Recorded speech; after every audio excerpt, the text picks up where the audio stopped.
All right, I want to welcome you to the next training. Today in this video, we're going to be talking about sending a broadcast promotion to your list. Profit from your list even more with broadcast messages that go out when you want them to or when you have something to promote. So let's get started. Sending a broadcast message. Broadcast message is nothing basically more than a scheduled sending where you're going to schedule when the message goes out. Where your follow-up messages, you're going to have them all queued up, ready to go one after another in the sequence that you are setting them up. A broadcast message is going to be more scheduled. Broadcast messages that you set up operate independently of any other autoresponder email or follow-up series message that you may already be sending or have scheduled to send. So if you have follow-up messages already set up or other broadcast messages set up, you can set up another broadcast message and it will not interfere with anything that is already queued up ready to go. So there's no fear of that. Follow-up messages are sent in sequence, one after another. Broadcast messages are sent once at a specific date and time, and then you would write another one and you would queue that one up. You could, let's say you were getting ready to go on vacation and you had a big product launch coming up, and over during that time that you're going to be gone, you could get that email all queued up, set up, ready to go out during and set the time and the date when you want that email to go out. So it goes out on time and you don't have to worry about it. You can enjoy your vacation. So you basically can schedule when you want it to go out and the time that you want it to go out. Create a time, date specific email broadcast and schedule its sending. Send repeat email broadcasts to reinforce your message. You've probably seen this done a lot during product launches where somebody promotes a product and for a week straight you're getting emails about a product that's being launched. This is reinforcing the message. They're going to be writing specific broadcasts. A lot of times that you will, we call them like an email blast, where during getting ready for a webinar, you might schedule a series of emails to go out in your broadcast messages that is talking about the webinar over a 3-day period, which seems to be very effective. Most people will test this to find out exactly what works with their list, and you're going to have to do the same thing to find out what's working with your niche market, your list, to find out what they're accepting. But you'll see a lot of these email blasts go out, and they're basically reinforcing the message. A broadcast message use. You can use them for sending out newsletters. So let's say you have a weekly newsletter, maybe a monthly newsletter that you can schedule ready to go out. You could also schedule the newsletters in your follow-up to go out monthly as well. But maybe you have a special edition that you want to send out in between your scheduled ones. So you could use a broadcast message for that. Your own product offers. If you have a product that you just created and you want to start getting it out to your list, you would use a broadcast message. An affiliate promotion, where an affiliate contacts you to promote a product for them. You see this done all the time in your own inboxes, where you see basically somebody recommending somebody else's product. Content messages, where you just want to strictly send out content, maybe something that you discovered that day or whatever, how to use, and you want to share it with your list. All sorts of great uses there. A direct to new blog post. So maybe you wrote a blog post and you'd like to get some traffic to that blog post, get some eyes reading that. You can send out to your list, and this is the importance of list building here, is to get this list so that you've got that traffic, that you've got control of the traffic. So when you need traffic, you've got it. But you could direct your list, send them an email saying, hey, I just wrote a blog post, let them know what's going on in it, the benefits of reading the blog post, and all, to get them to go read. So you're not going to want to tell them the whole blog post that you wrote, but maybe some details about it to get their curiosity up enough to go to the blog. Maybe to get them to interact with comments on it. For a seasonal message, during the holidays, you might want to use it to be sending out a seasonal message. Any other date and time specific mailings that you could think of, or just specifically for relationship building. The broadcast message has so many different uses that is capable of. You're going to be able to write your blog or your broadcast in either text or HTML. You're going to be given this choice The choice of using text or HTML when sending your email ultimately comes down to your individual preference for style and what you perceive your readers as appreciating more after extensive testing. This is going to be something that you're going to want to test to find out, if, which ones are being accepted more, if to make sure that they're getting opened up, in the first place. You're going to have to test. You're going to have to play around with this. And both autoresponders that we're talking about, Aweber and GetResponse, have very good ways to test. They've got very good tutorials on how to use the HTML and stuff that so we're not going to get into that so much here today, but just know that you do have the choice of which one you're going to want to use. Each has its advantages and disadvantages. If you're just one that wants to keep things simple and speak in a strictly conversational tone to your list members, then I would probably just compose using the plain text version. Would probably be the best one for you. Plain text messages may be a little bit more conversational, but doesn't afford much room for the potential powerful effect, of like things like great graphics, your videos to add them right in there for, branding purposes, things like that. So, this is something that you're going to have to play around with and see which one fits your style of marketing best. Now, if you want a more visually compelling email that you can brand to complement your websites, as far as like company logos, maybe product pictures, your photos, maybe banners in there. Insert links that use clickable words, like you've seen them in your emails before, where right here it says "Go here now." Instead of that's a link that we can click on, but it's not like the cryptid URL addresses that you see a lot of times, like this big long link right here. You could shorten this down with using the HTML, so it says go to here. Basically, it's disguising this link into this, where it makes it a little more pleasing to look at, a little more professional looking. If you want something like this, you're going to have to use the HTML. You're not going to get that from the text version. So those are just some different things that you can be thinking about as you're starting up your broadcast messages. Now, Aweber broadcast message, we'll start with that one first. When you log into your account, you're going to see basically your dashboard or your tabs up top here. You're going to see messages. When you go in here, this will be in blue like the rest. You'll see messages. When you click on that, it's going to open up follow-up, broadcast, or blog broadcast. We're going to be concerned about the broadcast messages. We've already talked about writing follow-up messages, but we're going to be concerned about broadcast. Once you click on that, it opens up a new window that is going to have this green button that says create a new broadcast message. You're going to click on that, and it's going to open up ready for us to write our email. Now, when the first one you get there, you're going to see your subject line. This is where you're going to enter your subject line. You can click to personalize it. When you click on this, it's going to, a lot of times you see marketers that have made a mistake and it'll come through as first name fix, something like that. That is where you're going to find those personalization tabs.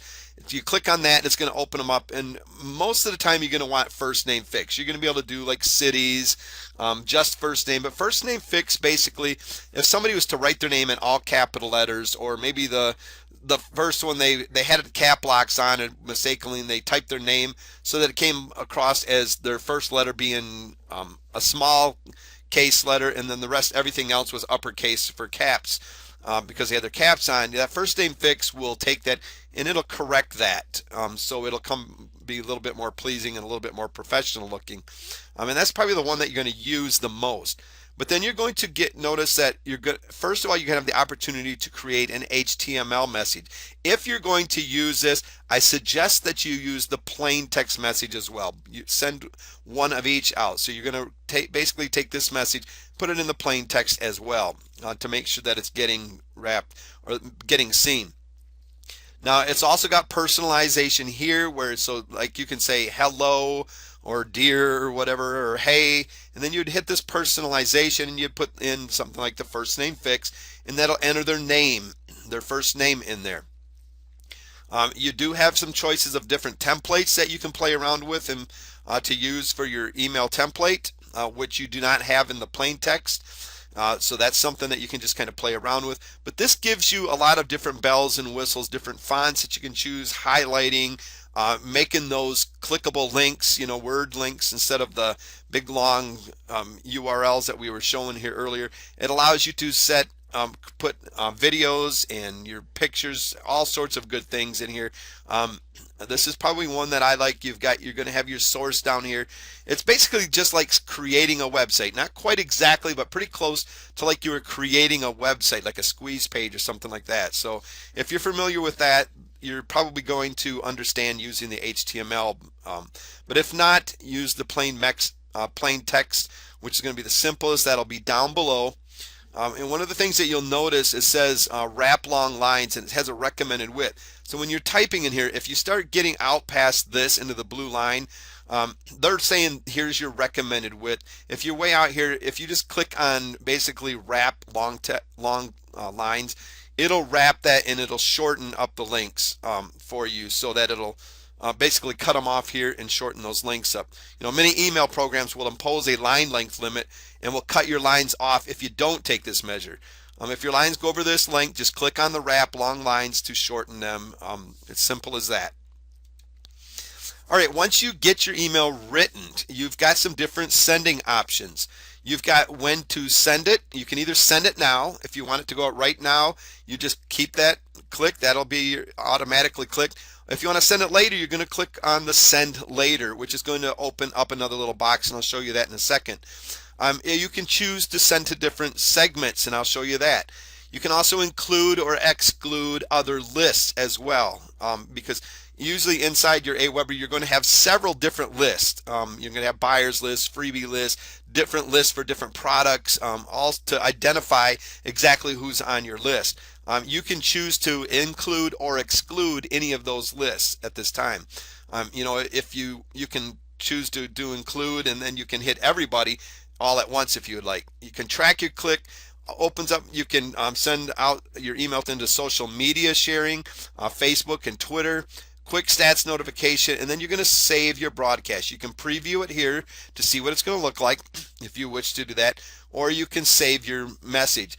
I usually skip this object because I go to actually do the testing feature, which sends it to my email so I can get a clear picture of what's going to happen. Once you save your message, it's going to be basically taken. Let's go back here just a second. This is before we're saving it here. Actually, these are just opening up those tabs that I was showing you.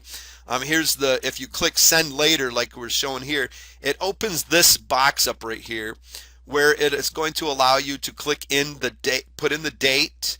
It'll open up another box where the little calendar will come down here for you to click on the date. Put the time, make sure you click AM or PM, whichever one you want to set in. A lot of times I've made a mistake where I've set it forgot about that, and I wanted to go out in the PM, and I had it for AM, and it was like then past that time, so it was the next morning when it went out. To send to different segments, you can open up, you can add, there's different places inside Aweber that you can create different segments to send out, but these are the default ones here. You can basically add in, you can send it out to the ones added in the past year, added in the past 30 days, added in the 7 days, added since yesterday, added today. Now, why would that be important? Let's say you sent an email out a week ago and you wanted to get it out again, but you really didn't want to send it to the same people, so you might be sending, you would send it to maybe those only added in the past 7 days for them to get a message. You wanted to get it out to all of the newer people, so you could choose something like that. Over here we've got where we're talking about include or exclude other lists. It opens up, if you click on this, it'll open up this box, and inside you can either include, if you click on this, it's going to click all of the lists that you have available. Over here you can exclude. You click this, and you can choose which ones to exclude. So let's say, if you wanted to exclude this list, then it would exclude that one as well.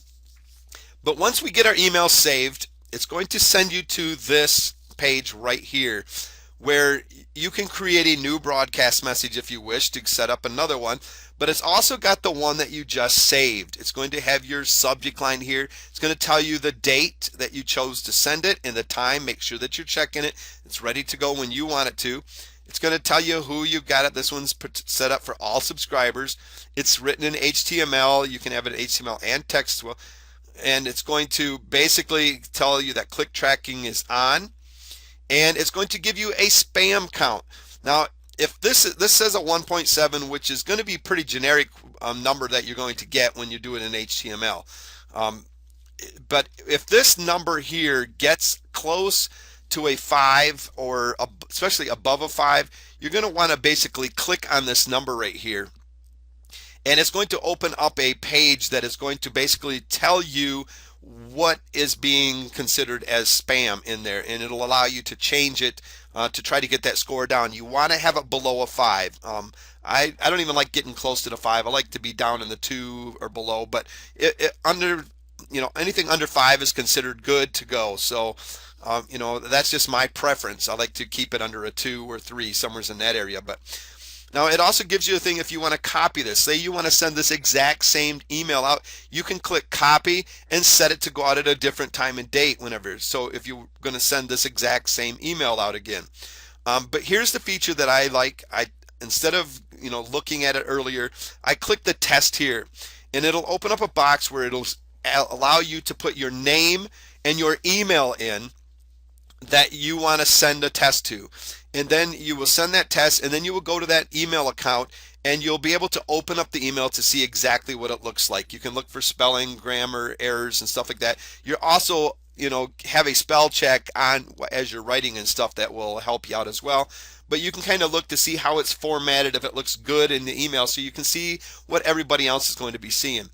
If everything looks good, you're going to come over here, and you're basically going to click on the queue. This is going to bring up a box that's going to say your email is going to be going out at this date and time. Is this what you want? And you click yes. If it's not, you just basically cancel, and you go fix whatever the problem is, come back and queue it. Now, for any reason, if you just decide, if you forgot to queue it up and it's just sitting in here, it's got the little red X over here that you can use just to delete the email out of there and, create a new one if that's what you wish. So that's basically Aweber setting out a broadcast. It's really very simple.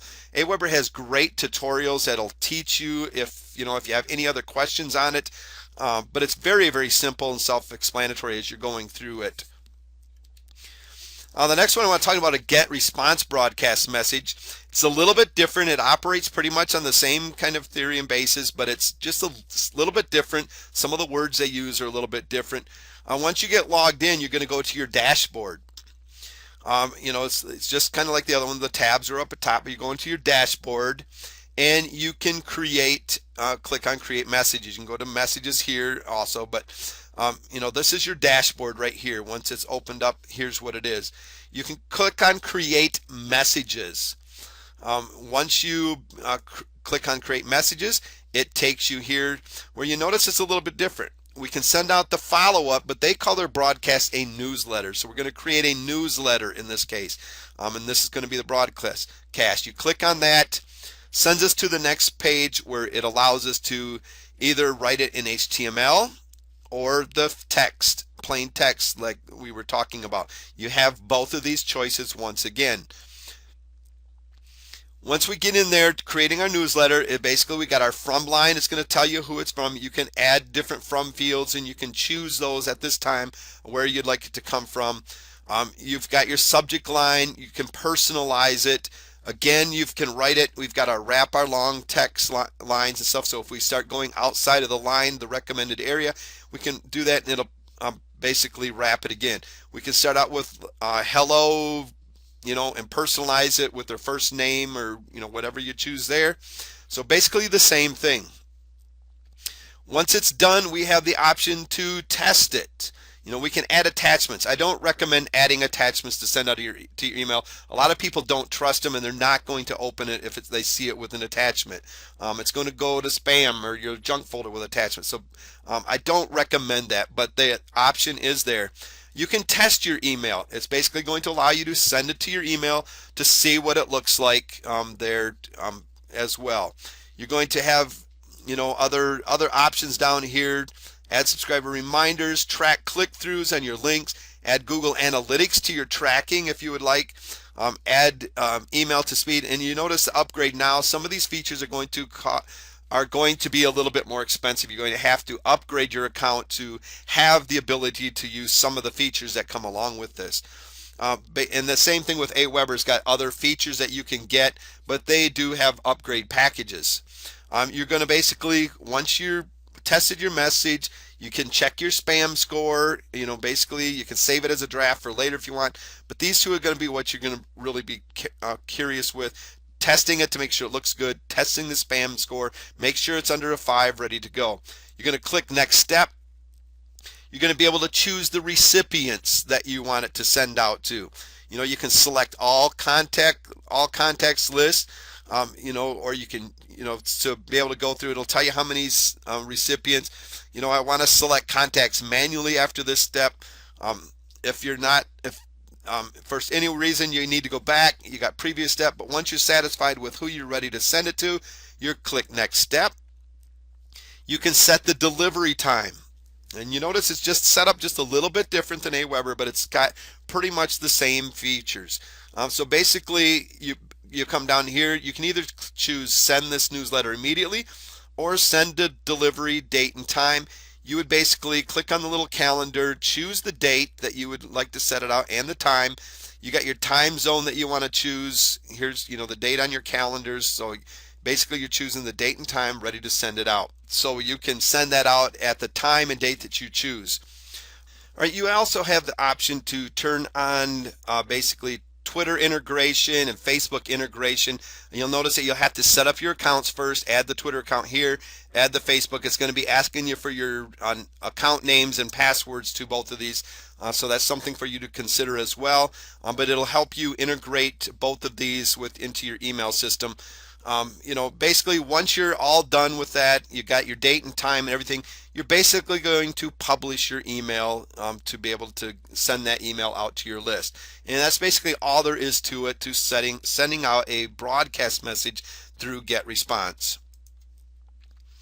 All right, I want to thank you for joining me today for this training on sending broadcast messages. Choosing to send broadcast messages give you the power and the control as to when, what, and who you want to communicate with on your list. It's time for action now. Choose the autoresponder of your choice. We've recommended Aweber and GetResponse. We feel these are two very good services to use. We use them both ourselves. But choose the one of your choice that will grow with you, and that's something very important, is that your autoresponder service grows with you. It does what you want it to do to help you and your business out. But choose the one that'll grow with you and your business, and get that list set up so that you can start building relationships and delivering that great value to your list. I want to thank you for watching.